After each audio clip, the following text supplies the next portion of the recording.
নীলুফা চৌধুরী ম্যাডামের কাছে একটা প্রশ্ন করবো, সেটা হলো আপনার হলো বিরোধী দল এনসিপি এবং জামাত এরা বলতেছে যে সরকারকে আমরা হটে দেবো, এই করব সেই করব, যে সরকার কি 5 বছর টিকে থাকতে পারবে কিনা এদের চাপে? উনি নিশ্চয়ই, আমি জানি না ওনার বয়স কত, এর আগে যখন আওয়ামী লীগ আসতো ক্ষমতায়, বিএনপি আসতো ক্ষমতায়, তো আওয়ামী লীগ কিন্তু বিরোধী দলে থাকলে প্রথম দিন থেকেই বলতো যে একদিনও থাকতে দিব না, সামনেই আমরা এক দফার আন্দোলন করব, পতনের আন্দোলন করব।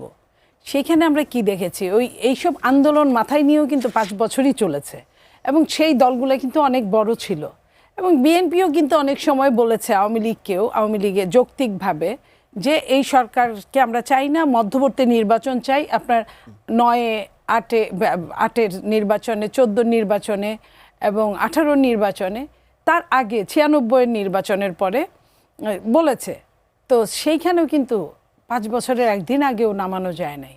সো এখন যারা বিরোধী দলে আছে তারা কিন্তু দেখেন 2 রকম কথা বলে। সংসদে বলে যে আমরা সম্পূর্ণ সহযোগিতা করব এবং সংসদে তারা কেন এটা বলে তাও জানি না, কারণ তারা তাদের অভিজ্ঞতা নাই সেই জন্য বলে কিনা, সত্যি কথা বলে এটা একটা বড় ব্যাপার।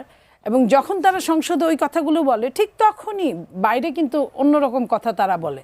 এই যে ডাবল স্ট্যান্ডার্ড কথা বলে, যে ডাবল স্ট্যান্ডার্ড কথা বলা মানুষগুলা কি আপনার দেখতে দেখতে 6 মাস চলে গেল, 5 বছরও দেখতে দেখতে চলে যাবে। তো এইটা তারা কতদিন তারা কন্টিনিউ করতে পারবে আমরা দেখি। আমরা মনে করি যে এটা একটা মানে গণতন্ত্রের না, এটা রাজনৈতিক একটা ভাষা হয়ে দাঁড়িয়েছে বিরোধী দল।